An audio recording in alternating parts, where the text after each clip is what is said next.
Hörmətli Şərq Türkistanlıq qeyrindaşlar, Şərq Türkistan xəbər agentlikinin xəbərlər proqramısını görüşünlərni qızğın qarşı alırıq. Tövəndə təfsili məzmunlarını diqqətinizə sunumuz. Şərq Türkistan sürgündü hökumətinin Tashqi ishlar və bexatarlik ministri Salih Xudayar Yaponiyani irqiy qirg'inchilikchi Xitoy hokimiyati bilan hamkorlashmaslikqa chaqiriq qildi. Tashqi ishlar və bexatarlik ministri Salih Xudayarning ijtimoiy axborot vositalarida e'lon qilgan bayonoti Dünya mətbuatlarında uzun ötməylə xəbər qılınıb, Şərq Türkistan sürgündü hökumətinin xalqaradakı təsir gücünü kengaytib kelməkdə. Asiya Xalqara xəbərləri toruning 18 noyabr günidəki Amerikalik Uyğur siyasətçi Yaponiyani Uyğurlarga irqiy qirg'inchilik yurgizayotgan Xitoy bilan hamkorlashmaslikqa chaqiriq qildi nomli xabarda Şərq Türkistanning mustaqilligi uchun kurash qiladigan Amerikalik Uyğur siyasətçi Salih Xudayar Tokioni Xitoy bilan hamkorlashishdan o'zini tortishga chaqiriq qildi. Salih Xudayar ijtimoiy axborot şubasi X'dagi bayonotida Yaponiya Şərq Türkistanni ishg'ol qilib olib, xalqiga irqiy qirg'inchilik yurgizayotgan Xitoy bilan hamkorlik o'rnatmasligi kerak. Agar Yaponiya unda qilmaydigan insonlikqa va adolatga xiyonat qilgan bo'ladi va Yaponiyaning bexatarligiga tahdid ilib keladi. Yaponiya rahbarini zulmning yanida turmay, hurlikning yanida turishga chaqiriq qilamiz dedi.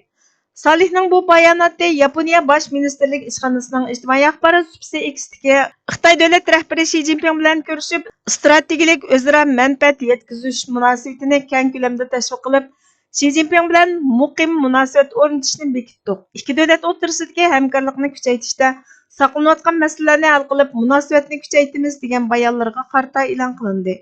Şərq Türkistan Şinjan deb bilingan joyning ismi bo'lib, u joy Uyg'ur, Qozoq, Qirg'iz, O'zbek qatorliq turk tilida so'zlashadigan xalqlarning ona yurti. Jo'grafiyalik o'rni Xitoyning g'arb tarafiga joylashgan, muhim strategik o'rin. Mo'l yer osti qazilma boyliqlarga ega. O'rta Osiyodagi davlatlar va Afg'oniston, Pokiston bilan chegaralandi. Xitoy Kompartiyasi Şərq Türkistanni ishg'ol qilib olgandan keyin u yerga Uyg'ur va boshqa turkiy xalqlar milliy kimligi, kulturi, diniy e'tiqodi va mavjudligini saqlash, siyosiy haq-huquqlariga erishish uchun kurash qilmasa bo'lmaydigan vaziyatga duch keldi.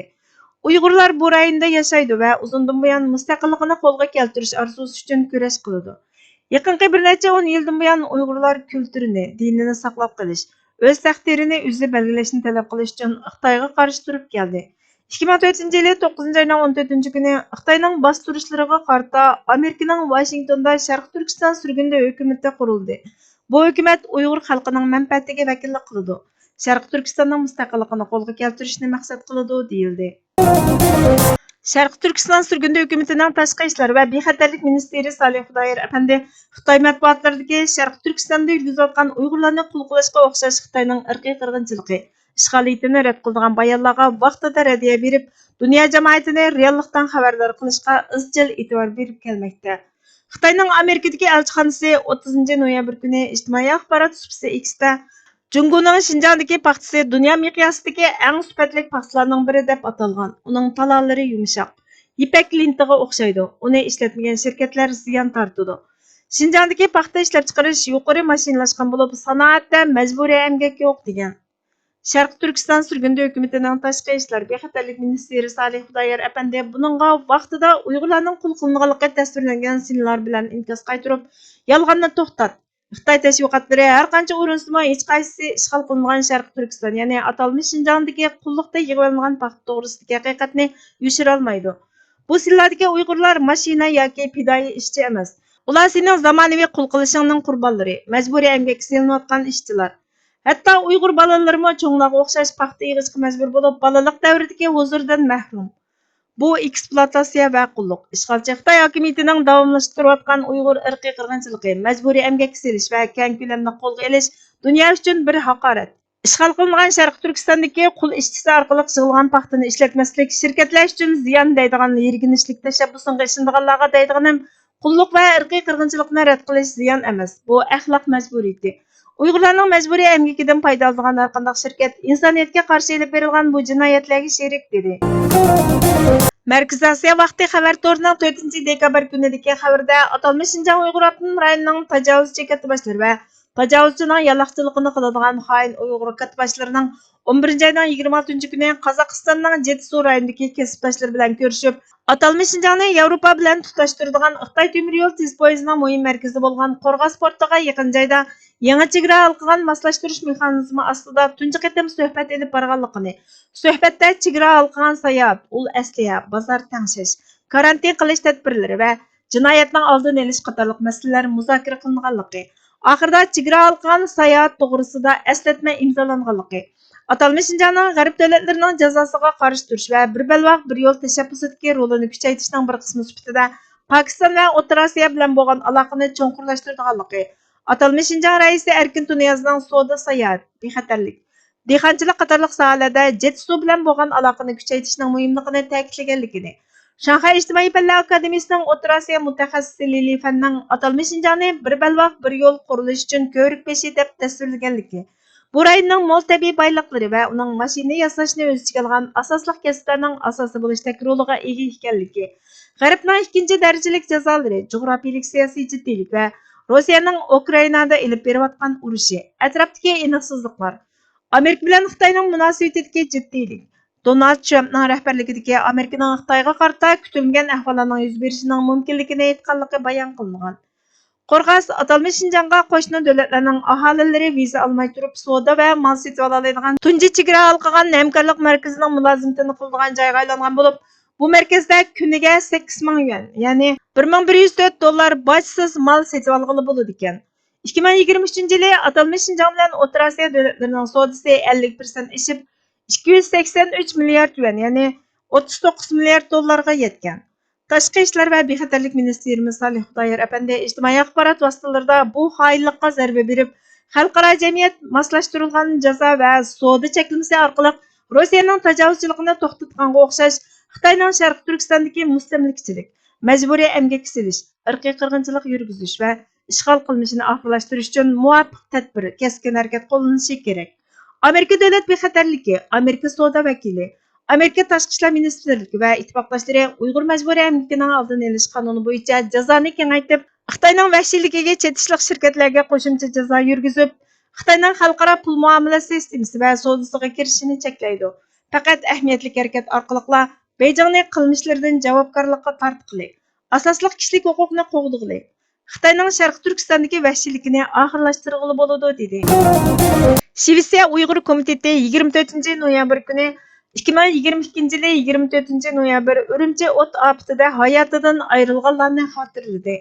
Shvetsiya Uyg'ur komiteti ijtimoiy axborotda e'lon qilgan bayonotida Urumchidagi Uyg'urlar eng ko'p o'ltiraqlashgan rayonda yuz bergan o't ofatining sababini, jarayonlarini, buning Xitoyning irqiy qirg'inchiligining bir turi ekanligini bayon qilish bilan birga, Xitoy tajovuzchilarining Sharq Turkistonni ishg'ol qilib olgan 70 necha yildan buyongi bostirishlarini, bo'lib bu yaqinqi 10 yilga yaqin vaqt ichidagi dahshatlik irqiy qirg'inchilikni tafsiliy bayon qilib, Sharq Turkistonning mustaqilligini asliga keltirishning, bu qirg'inchiliklarni to'xtatishning birdan-bir usuli ekanligini, xalqaro jamiyatning vaqtni kechiktirmay jiddiy harakat qo'llanilishini talab qilganligini bildirdi. Qozog'istondagi qarindoshlar 2022-yili 24-noyabr kuni Urumchida yuz bergan o't ofatida hayotidan ayrilganlarni echinish bilan xotirladi.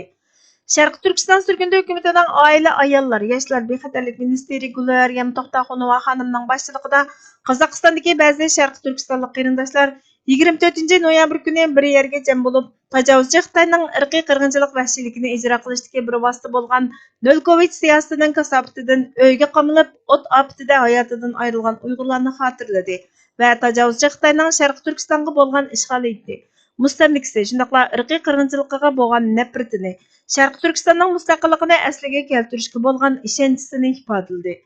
Faoliyat Hamidjon apandining vafot bo'lganlarning ro'yiga Qur'oni Karim tilovat qilishi bilan boshlandi. O't ofatida hayotidan ayrilganlarning va o'tmishdan hozirgacha Sharq Turkiston uchun barlig'ini bag'ishlab kelayotganlarning ro'yiga atab duo qilindi. Undan keyin Sharq Turkiston surgundi hukumati oila, ayollar, yoshlar bexatarligi ministri Gulmaryam To'xtaxonova xonim Washingtonda o'tkazilgan Jumhuriyatimizning qurilganligi, Sharq Turkiston surgundi hukumatining qurilganligining 20 yilligini xotirlash faoliyatidan tayyorlagan dokladni Ayparidam xonim o'qib o'tdi. Qarindoshlar hukumatning Sharq Turkiston kimlik kartini, Sharq Turkistonni tushuntirgan oqtashliq kitobini tarqatishga bo'lgan qizg'in qo'llashlarini, hayajonlarini ifodalashdi. Şərqi Türkistan sürgündə hökumətinin xizmətlərini müəyyənləşdirdi. Şərqi Türkistanның müstəqilligini əsliga keltirish üçün tegishlik töhfə qoşadiganligini bildirishdi. Uningdan boshqa Şərqi Türkistan sürgündə hökuməti parlamentining 6 avgust kuni vatanga berib kelayotganlarga aloqador ilgari e'lon qilgan bayonotini Halima xonim o'qidi. Vatanga berib kelayotganlarning xoin harakatlarini aybladi.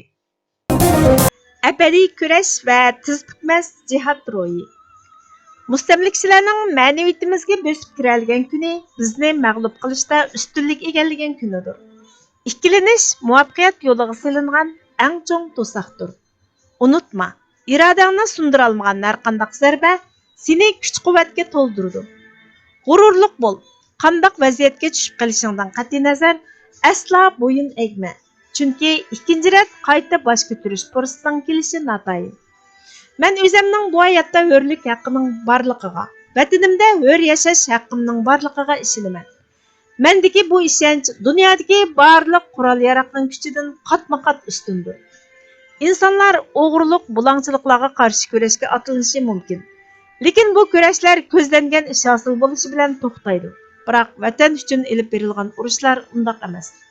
Hurlik yo'lidagi bu xil kurash toki nihoyiy g'alabasini tamomlagunga qadar o'zliksiz davomlashib turadi. Bizmo urush qilyapmiz. Sababi dinimiz va hurligimiz uchun jihad qilish majburiyatimiz bor. Toki ishg'olchilarni qo'g'lab chiqargan yoki o'lim bizni topganga qadar. Bizning buningdan boshqa tanlash yo'limiz yo'q. Shubhisizki biz Allohning ig'dorchiligidamiz va Allohga jazman qaytquchilarmiz. Biz mangu taslim bo'lmaymiz.